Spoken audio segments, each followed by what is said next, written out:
Bueno, vamos a empezar esta tarde con las buenas tardes a todos y sobre todo la bienvenida por el esfuerzo de venir a este acto que Voces Cristianas organiza sobre un tema tan importante y desde ayer tan mediático.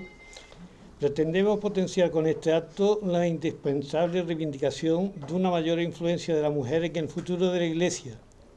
Voces Cristianas de Sevilla es un colectivo de cristianos con trayectoria y compromiso diversos, pero con un deseo común de ser un punto de encuentro e intercomunicación local que canalice los esfuerzos dispersos dirigidos a lograr una Iglesia viva, diversa y abierta a la sociedad, que testimonie de una forma palpable la buena noticia de Jesús. Para ello organizamos estas jornadas de reflexión sobre temas de interés general.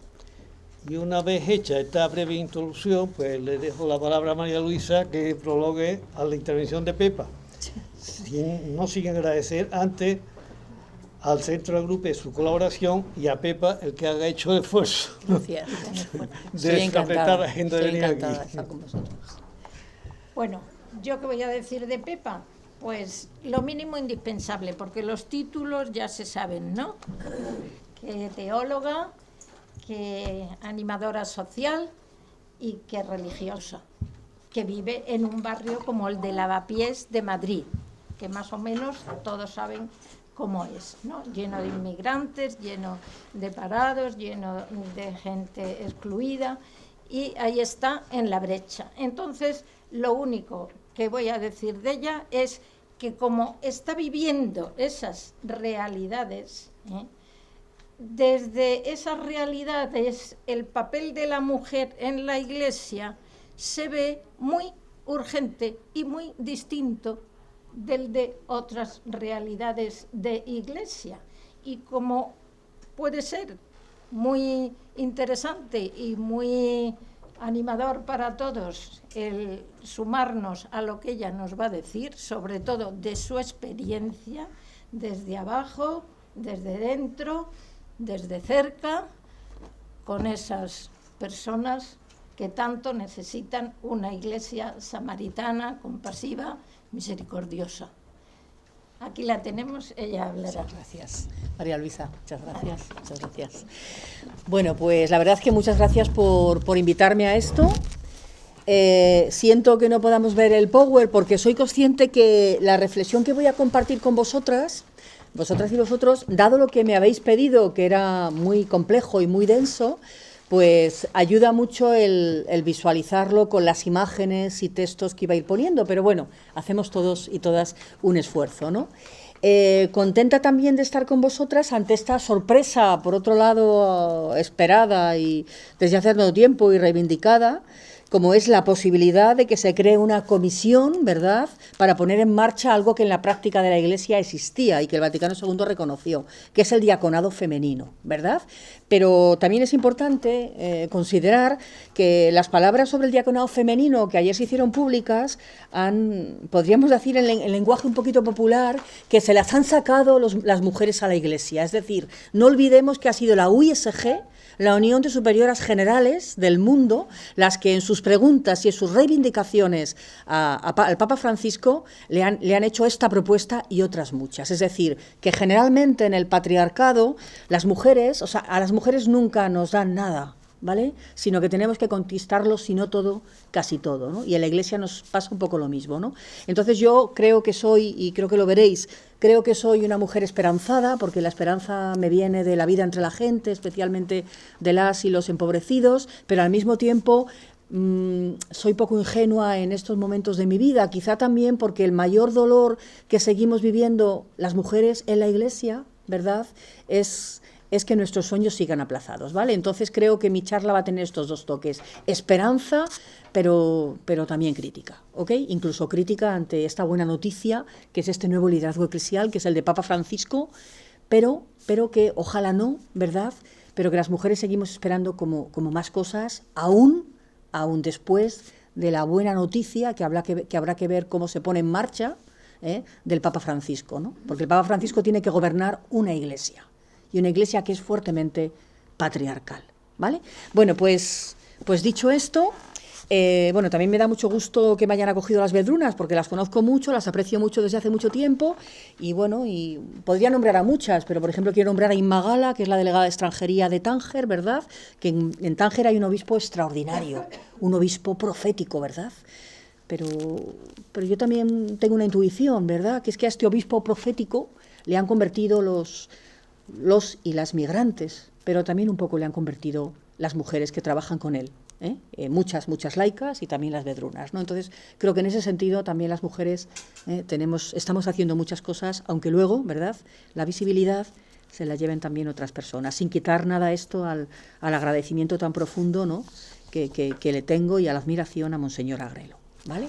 Bien, pues lo primero que quiero remitir, y qué pena que no tengamos imágenes, le he llamado el poder del no, ¿no? Una introducción que le he llamado el poder del no, el poder de los sueños y el poder de las rebeliones, ¿no?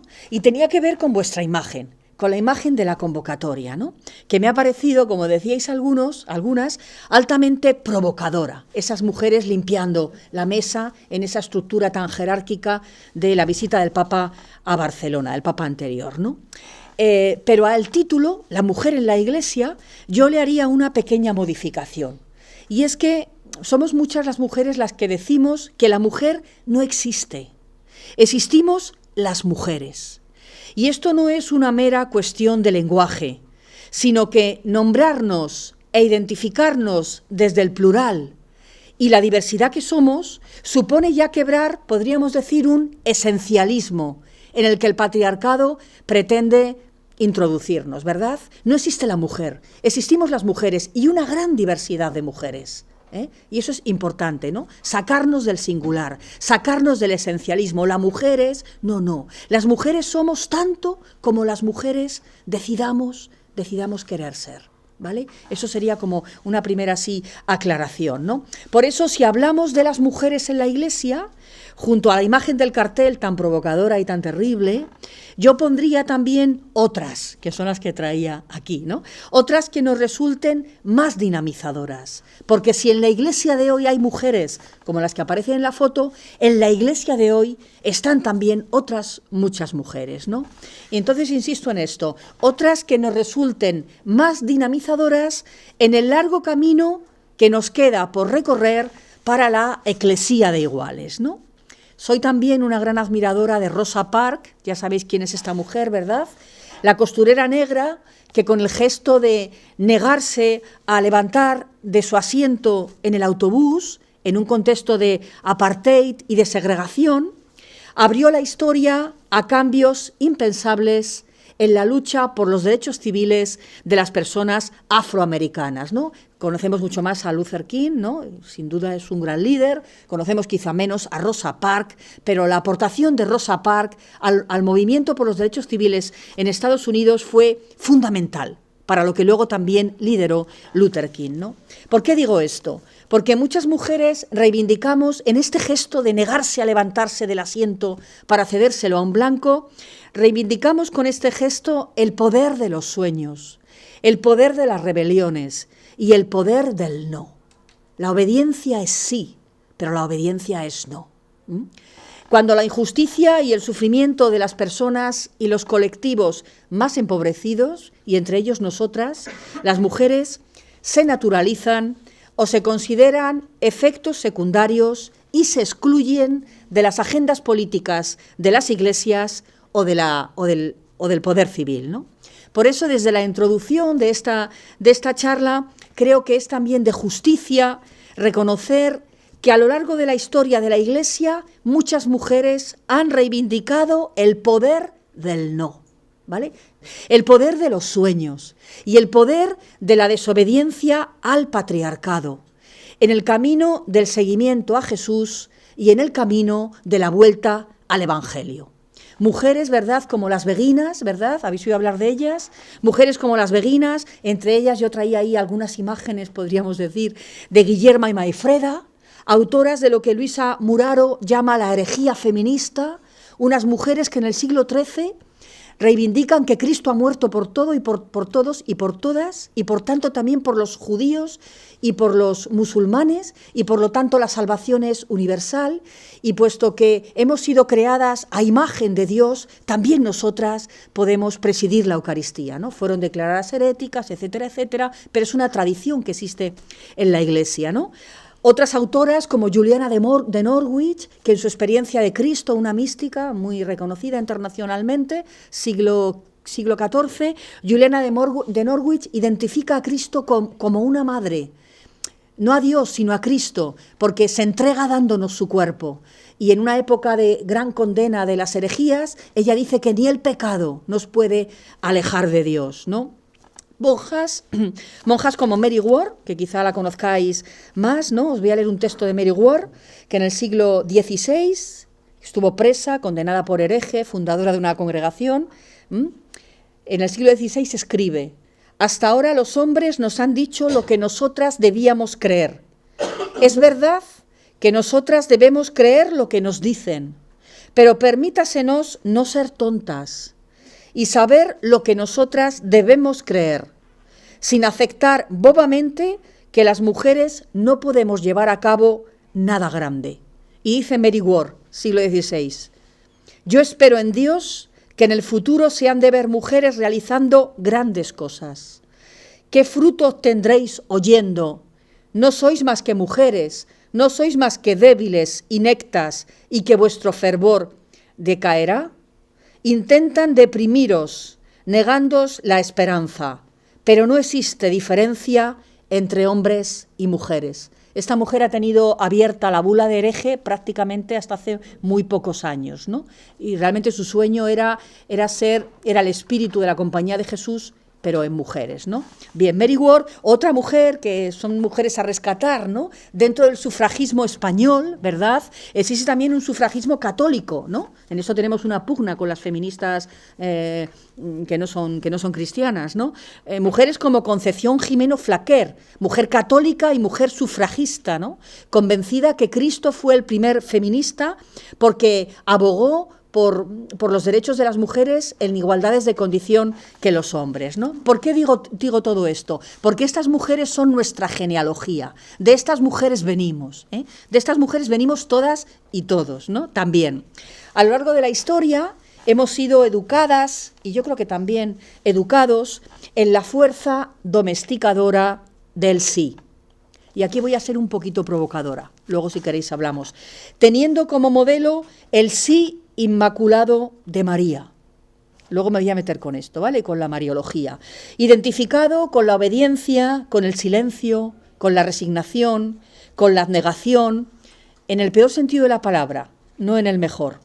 E ignorando los noes concretos de la María histórica. Los noes concretos de la María histórica y su palabra profética en el Magnificat, en la complicidad sororal con Isabel y con otras mujeres, y como discípula en la comunidad de iguales del movimiento de Jesús. Y es que los síes del cristianismo no son de sumisión ni de acatamiento, sino que la fe es siempre una instancia crítica, que mueve desde dentro y desde abajo a construir la utopía del reino de Dios. Por eso en todas las culturas y tiempos ha existido lo que Shurles Fiorenza denomina la rebelión en las fronteras. Mujeres y hombres que movidas por el espíritu de libertad del Evangelio, han abierto espacios de liberación con otras y con otros desde el propio seno de la Iglesia al corazón del mundo y sus fronteras. Y aquí tenemos una larga historia de mujeres. Otra cosa es que hayan sido expulsadas a los márgenes e invisibilizadas, pero ahí tenemos toda una historia, toda una tradición que rescatar, ¿no? Lia Zigarini dice que la política de las mujeres, la política son las aspiraciones radicales de las mujeres, las aspiraciones comunitarias, colectivas. La política de las mujeres está basada en nuestros deseos, en nuestros anhelos, ¿no? En unos anhelos que hemos ido construyendo en la historia sin miedo al ensayo-error, inventando estrategias, resistencias y desordenando lo que las feministas de la diferencia llaman el orden simbólico del padre, El orden simbólico del padre, que es el orden donde los valores más importantes son el poder y la violencia. Aunque esos valores los tengamos también, decidamos tenerlos mujeres, ¿vale? El orden simbólico del padre no tiene que ver con nacer varón o nacer mujer, sino en la confianza y el valor que le damos a estas atribuciones, al poder y a la violencia. Bien, pues desordenando el orden simbólico del padre, que está presente en los espacios domésticos, pero también en los espacios públicos y también en nuestros imaginarios y en nuestras conciencias, para instaurar lo que esas feministas llaman el orden simbólico de la libertad femenina, que es otro orden donde los valores fundamentales son el amor y el cuidado.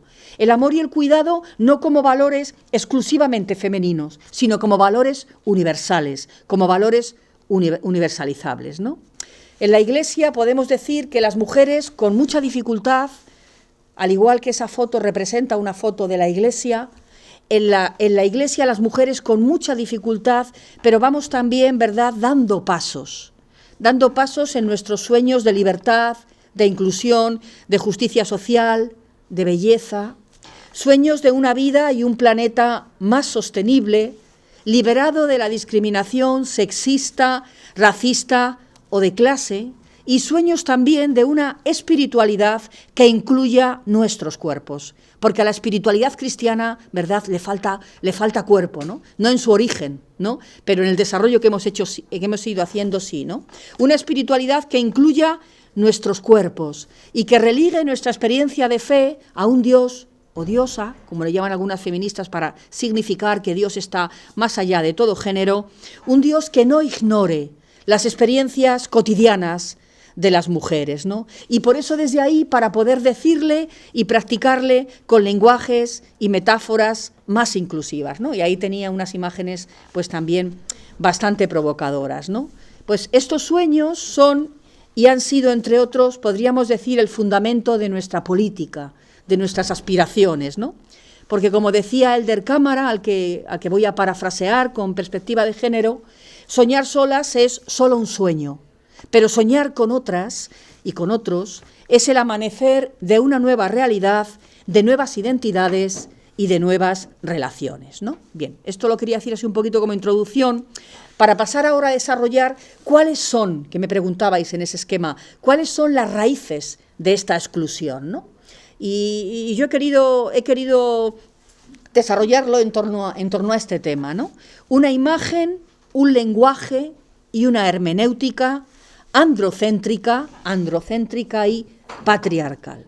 ¿Qué significa esto del patriarcado? Que a mucha gente no nos gusta ese palabra, pero es que no hay otro, todavía no hemos encontrado otro que exprese lo que queremos decir, ¿vale? Patriarcado significa gobierno del Padre, ¿no? No del Abba, no estamos hablando del Padre de Jesús, no del Abba, sino gobierno del Padre. Ahora vamos a explicar esto, ¿no? Gobierno del pater familias, ¿no? El pater familias que se instaura, podemos decir, cuando los hombres en la sociedad de la caza, ¿verdad? Cuando los hombres se van a cazar y las mujeres se quedan en casa y se empiezan a quedar a cargo del hogar, ¿vale?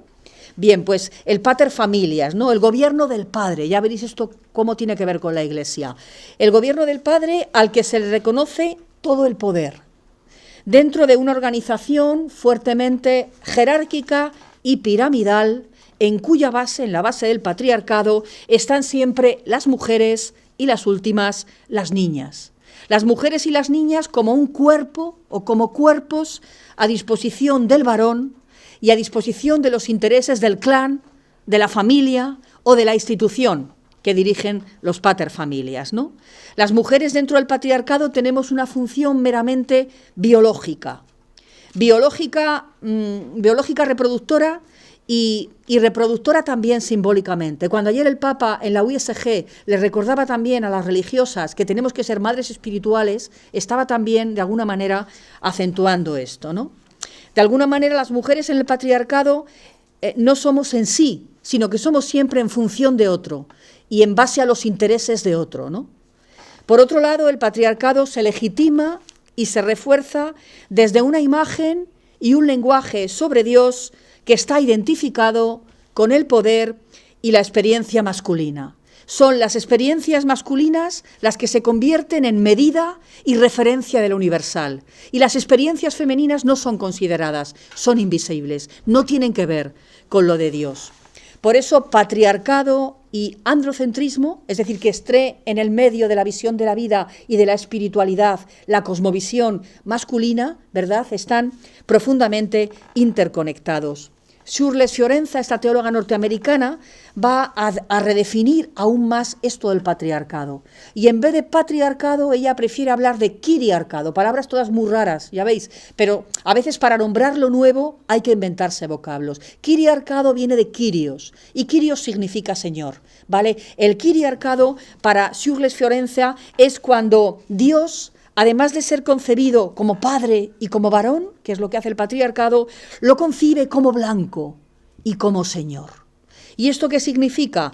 Que desde este imaginario el clasismo, el colonialismo y el racismo quedan también legitimados. Por eso cuando las teólogas africanas empezaron a afirmar Dios es negra, lo que están queriendo es neutralizar estos imaginarios, ¿no? Como afirma también otra teóloga americana, pero con nacionalidad sudafricana, Elizabeth Johnson, desde esta imagen patriarcal, el empobrecimiento, la violencia de las mujeres, así como la indignidad de nuestros cuerpos para representar lo divino, se justifica. En casi todas las religiones, los cuerpos de las mujeres no son aptos para representar lo divino. Esa es una también de las principales razones de la exclusión del sacerdocio, que Cristo fue varón, ¿vale?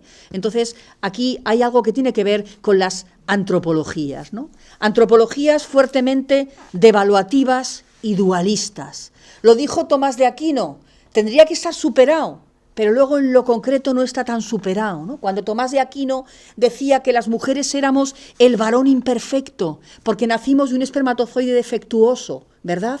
Y esta experiencia que tenemos las mujeres en la Iglesia todavía, muchas de nosotras, a veces no, pero todavía la tenemos, de que, joder, nunca das la talla, nunca estás a la altura, siempre te falta algo, para que te nombren catedrática, para que te permitan dar clase, para que te den una responsabilidad en una entidad religiosa, ¿no?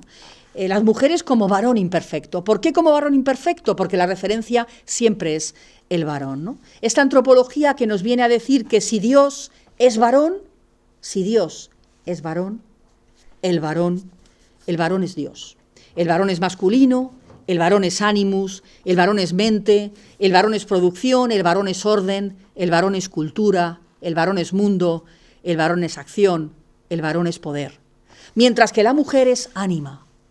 Y la mujer es cuidado, naturaleza, caos, cuerpo, reproducción, hogar, fragilidad. Estoy haciendo un desarrollo de lo que es el patriarcado, ¿vale? No que estemos de acuerdo con esto, ¿ok? En el origen de esta antropología, fijaros qué importante es esto, el alma, ¿no? El alma es concebida también como masculina. El alma es masculina. Yo puedo ser una mujer, pero mi alma, que es lo mejor de mí en una antropología dualista, mi alma es masculina, porque el alma no puede ser femenina, ¿no? El alma es masculina y por eso las santas o las mártires, cuando afrontan el martirio, se virilizan.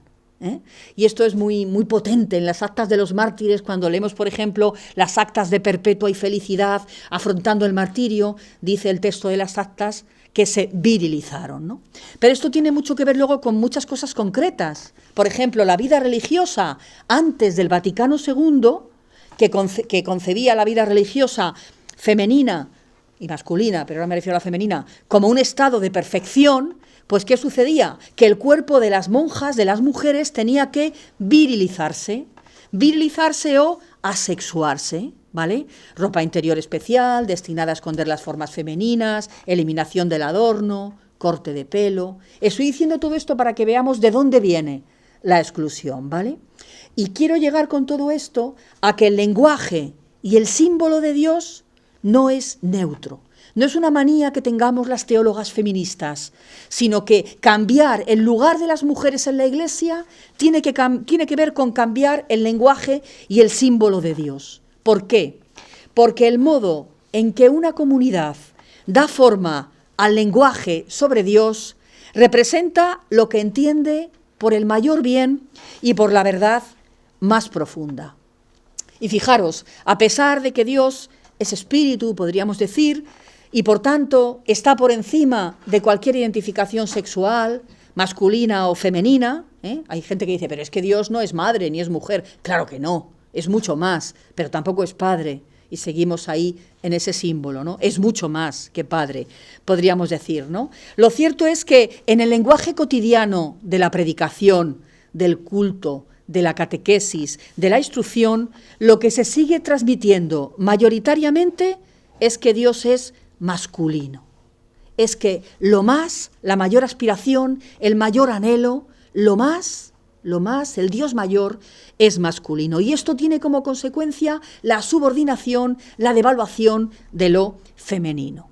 Sin embargo, en la Biblia y en la tradición existen otros imaginarios. Esto no nos lo estamos inventando ahora. Esto desde el origen de las creencias, desde el origen mismo de la Biblia, existen tradiciones marginadas que aluden a estos otros imaginarios de Dios, ¿no? Imaginarios que han sido ignorados y que las teologías feministas llevan tiempo profundizando en ellos y reivindicándolos. Lenguajes e imágenes más inclusivas para neutralizar la fuerza de este Dios masculino y sus consecuencias. Y ya veréis que esos ejemplos lo van a poner muy claro, ¿no? Por ejemplo, imágenes y símbolos de Isaías, ¿no? Dios como vientre portador, el Dios que da a luz, por ejemplo, en Isaías 49 o en Isaías 46. Dios como madre que amamanta, como madre nutricia, Salmo 131. Fijaros, Dios como fidelidad maternal, esto lo tenemos más desarrollado, Isaías 49, pero fijaros San Ireneo, el Santo Padre, el gran San Ireneo, porque realmente su teología es grande, pero qué poco sabemos que él entendía que Cristo era el pezón de Dios, ¿vale? Y os lo voy a leer, ¿no?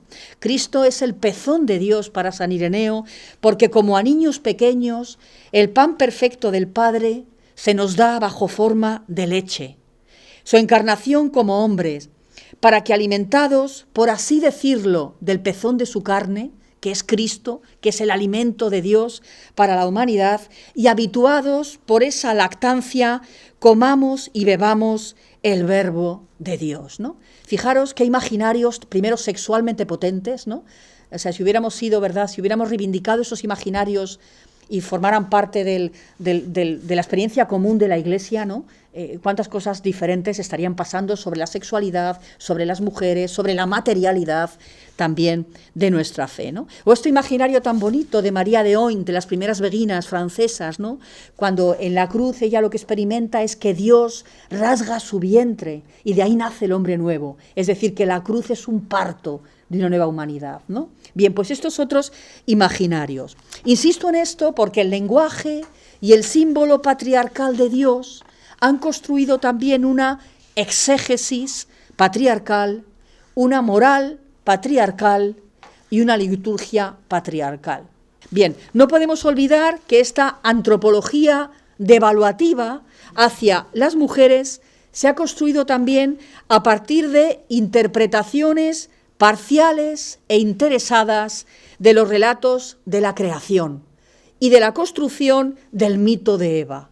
Eva como iniciadora del mal en el mundo, como personificación de la tentación. Y aquí tenía unas imágenes potentísimas, porque podemos decir, esto está superado. Pues tenía imágenes potentísimas de publicidad, de películas, que siguen con este argumentario, ¿no? La tentación, la seducción, el mal de la familia, el mal en un trabajo, el mal en una universidad, entra por la seducción de Eva. ¿Y por dónde seduce Eva? Por su cuerpo.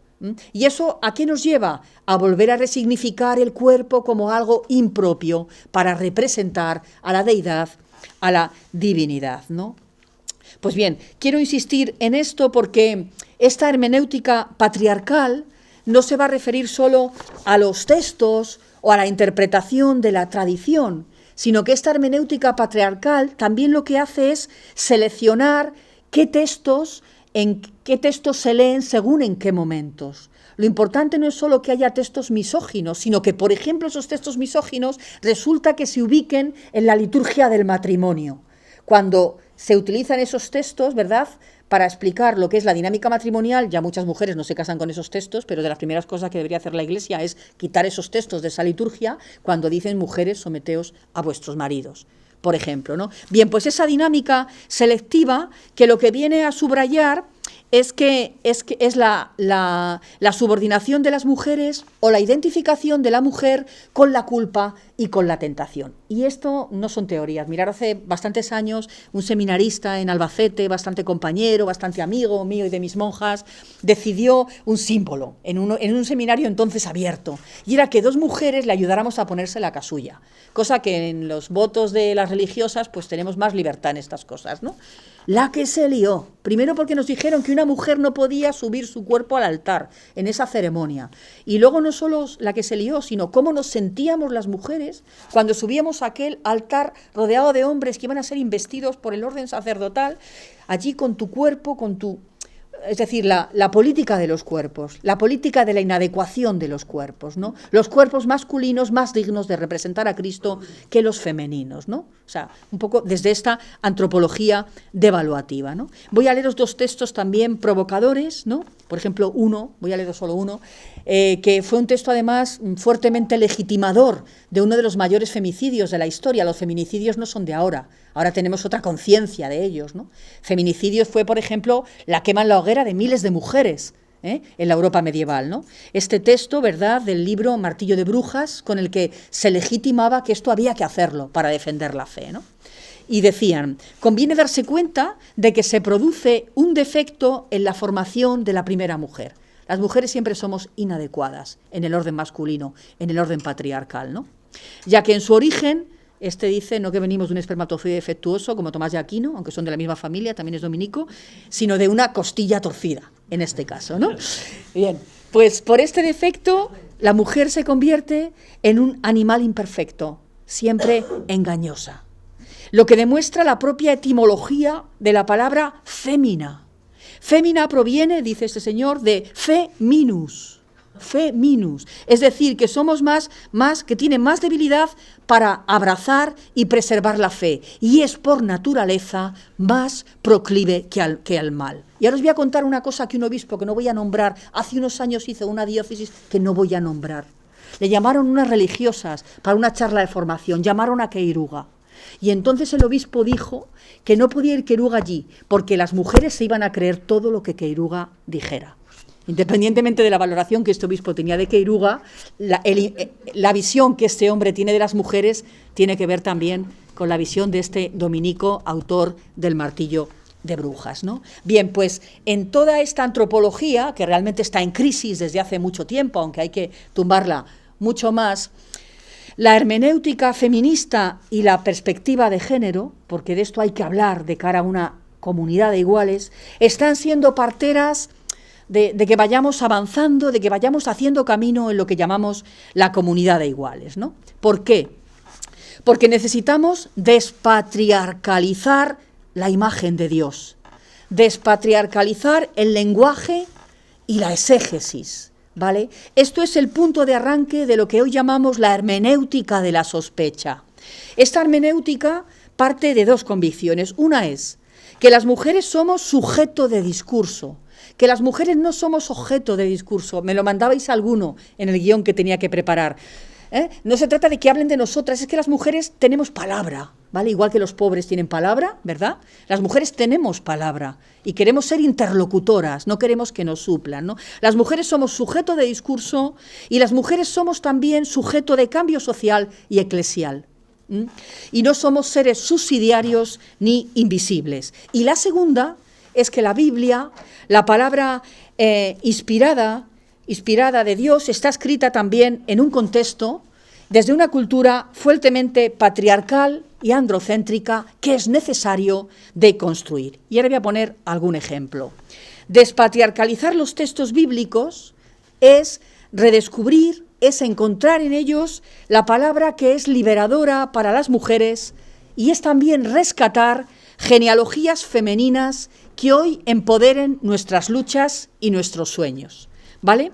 La hermenéutica feminista se basa sobre todo en dos verbos. Uno es sospechar sospechar y otro es interrogarnos. Interrogarnos, por ejemplo, ¿por qué las mujeres no aparecemos en los textos? ¿O por qué aparecemos como aparecemos? Y otra pregunta, ¿puede ser palabra de Dios aquello que oprime o legitima discriminación y violencia para las mujeres y especialmente para las empobrecidas? ¿Puede ser un santo padre Abraham? Que puede serlo, pero podemos no dejar de reconocer su pecado cuando al pasar por Egipto, ¿verdad?, en camino hacia la tierra prometida, para salvar su pellejo, ofrece la vida de su mujer al faraón. ¿Podemos leer ese texto, verdad, sin dejarnos afectar la Iglesia y las mujeres? ¿Cómo releer esos textos críticamente? ¿Qué reinterpretación exigen estos textos y desde qué claves? Puede ser, esto lo vamos a entender claramente, ¿no? Si estáis gente de mi edad aquí, yo tengo 54, fue un texto como muy fundamental en nuestra experiencia así cristiana, ¿no? Puede ser la experiencia de una violación, un imaginario adecuado de Dios para las mujeres. ¿Qué legitima que la experiencia de Dios se identifique con una violación, ¿no? Y en mi época, ¿verdad?, un texto fundante, un texto en el que se nos educó mucho y que incluso nosotras asimilamos, que hoy ya me parece una aberración, es el texto, ¿verdad?, de Jeremías 27. Me sedujiste, Señor, y me dejé seducir. Ok. Me violaste y me pudiste. ¿Qué legitiman este tipo de textos? Bien, pues esta forma parte de la tradición judeo-cristiana, ¿verdad? La tradición bíblica, podríamos decir. Pero en la tradición bíblica, ¿verdad?, hay una ruptura, ¿no? Hay una ruptura, hay un nuevo orden, que es el instaurado por Jesús de Nazaret, ¿no? Es la buena noticia de la liberación de las mujeres, ¿no? Cómo Jesús rompe, ¿verdad?, con este orden patriarcal, podríamos decir. Y por eso, a la hora de andar, a la hora de reivindicar, a la hora de aspirar a esta política de las mujeres dentro de la Iglesia, es fundamental ubicarnos también ahí, en esa transgresión, ¿no?